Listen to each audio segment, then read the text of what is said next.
Guys, I've been very, very disappointed with Dana White lately, and specifically something that he just came out with. And don't get me wrong, this isn't going to be one of those, I hate the UFC, I hate Dana White. Dana White is just evil, money hungry, needs to pay the fighters more. I'm not one of those people. Dana White is an inspiration to me. I'm a huge fan of Dana White, but I don't like how the UFC Noche card is being handled right now. We're going to talk about that in just a second. Before we do, though, I do want to say, hello, everybody.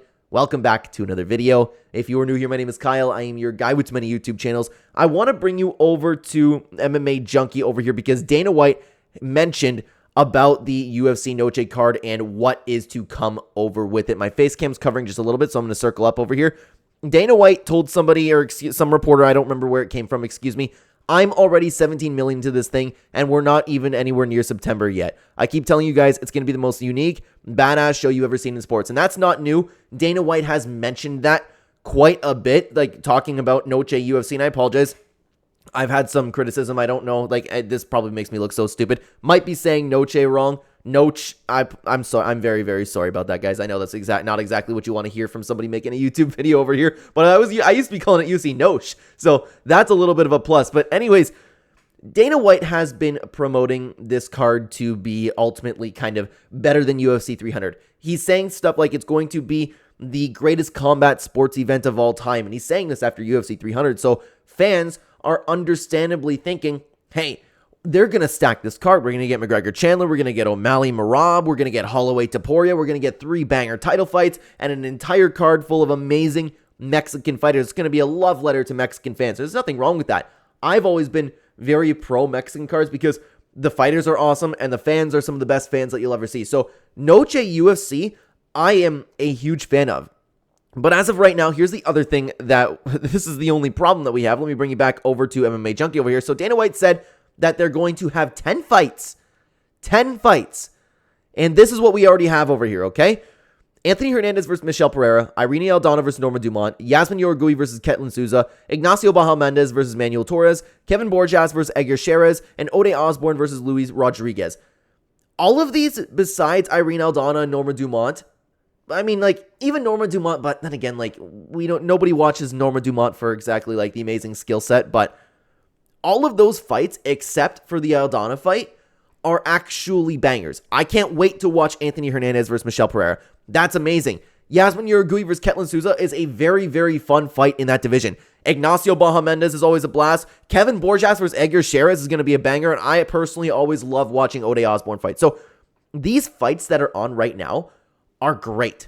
They're really good, but the problem is when you're selling this UFC Sphere card and saying, okay, this is going to be one of the greatest events of all time, like, just the arena, there's no way that can outdo the fights that you put on because all the fans are understandably expecting to get like a Holloway Topuria and O'Malley versus Merab on the card. That could very well happen, but why 10 fights? Why? I understand you're spending a lot of money on there, but what are we going to see? We're probably going to see some amazing graphics at the Sphere. It's going to be kind of like an event that we have never seen before, probably. I still don't even know like exactly how it's going to look, to be honest with you, but it's very interesting. But I don't care about that if the fights aren't, and don't get me wrong, I'm happy with this card already, but you got to think like, we're only going to get 10 fights, and most of them are announced. We're going to get 4 more fights. So one of them is going to be Grasso versus Shevchenko, likely. If not, it's going to be Alexa Grasso. Alexa Grasso being on a card is always fun, but at the end of the day, the fight isn't exactly what everybody's looking forward to. Everybody just likes Alexa Grasso, right? Sean O'Malley versus Merab is probably going to headline it. That's my guess. Either that or Holloway versus Topuria. If the UFC actually does what is rumored, and that being Holloway Topuria and O'Malley versus Merab on the same card, that would be something insane. And what I've seen over here is that Sean O'Malley be the co-main event. That's actually really, really interesting. I know Sean O'Malley has talked about wanting to be a co-main for Conor McGregor, but man, that would feel weird because I feel like Sean O'Malley has reached that kind of superstar, that superstardom. Like, I don't know, like, is Ilia Topuria more of a star than him? Is Max Holloway more of a star than O'Malley? They could be. I truthfully don't know. So you can comment down below. I would really, really appreciate that. But anyways, like I said, man, I was expecting kind of a lineup with the way that Dana White was talking about this. I was expecting a lineup of something like we had for UFC 300, or at least very close to. I'm talking about having like a Yuri Prochazka versus Alexander Rakic and Aljamain Sterling versus Calvin Kattar on the prelims. But these are just really, really solid prelim fights.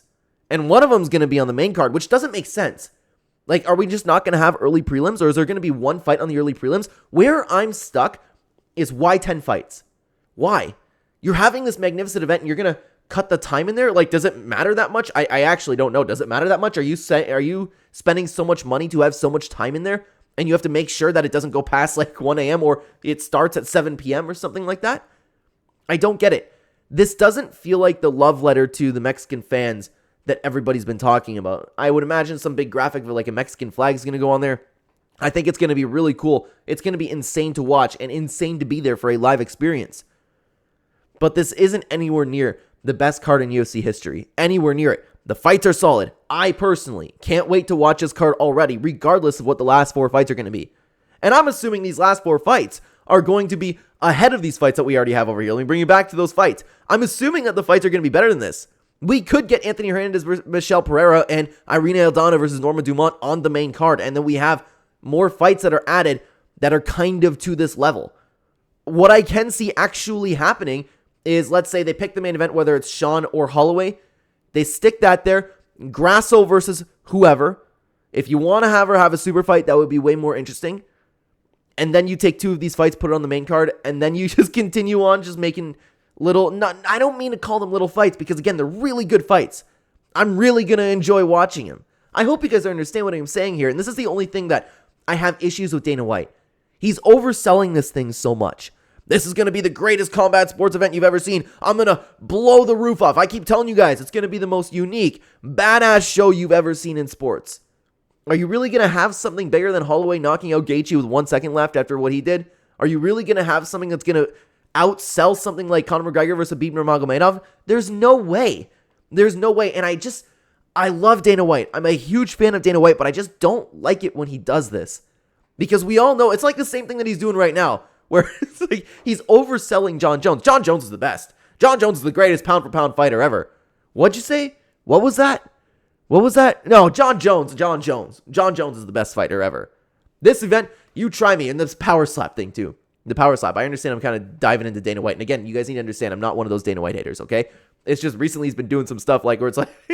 Yeah, you take the amount... I don't remember exactly what he said, but you take the amount of people who watch football, soccer, every single sport under the sun, it doesn't even come close to what the numbers we're getting with Power Slap right now. Try me. Everybody said that this about the UFC, and I'm going to make Power Slap bigger than the UFC. It's just so strange to me. Like, he's got to know, but then again, like, I'm thinking, like, okay, he's got to know that he is full of crap when he says stuff like this, and don't get me wrong, they could blow the roof off with UFC Noche, okay? They definitely could do that, but I'm talking about when Dana White starts overselling things. I keep sitting back and thinking like, okay, is anybody actually believing that Power Slap is getting more numbers than literally every other sport in the entire world combined? But then I sit here and realize how much of the world are actual bots and legitimate NPCs. Like, look around in your daily life. I would go as far as say 90%, 95% of the people just do not exist. They're NPCs ready to be programmed. And if they hear Dana White say that, they'd be like, oh, wow. The guy who started Power Slap said it's bigger than every other sport. Must be true. Like, people, you guys underestimate how dumb society is. And now I'm sitting here and I'm kind of thinking, like, if Dana White says that this is the greatest card of all time, are some fans gonna believe it? Like, I know there's a good chunk, in which I appreciate you guys over here, because for those of you who I regularly see on the channel, well, you can just tell that there is intelligent conversation to be had, but there are a lot of really, really dumb MMA fans out there. They're always the ones calling other people casuals, right? So I'm just disappointed in this whole UFC Noche card that's coming up right now. It's not going to be the greatest card ever. Regardless, I'm going to sit back. I'm going to enjoy the card no matter what. My expectations are now in check. Just got to get past this little slight disappointment. But hey, who knows? These last 4 fights could be something. Like, they could be 3 solid title fights. Who knows? Still got to wait and see. But my expectations have now been vastly lowered with this card. Let me know what you think about UFC Noche down below. What do you think about Dana White and everything that he's been saying? I would love to know what you guys think in the comment section down below. Thank you very much for being here. Thank you very much for watching. If you are interested, take a look at this video on screen right now where we dive into the MMA community's thoughts on Sean Strickland not wanting to fight Robert Whittaker. Thank you again for checking out the channel, guys. Take care.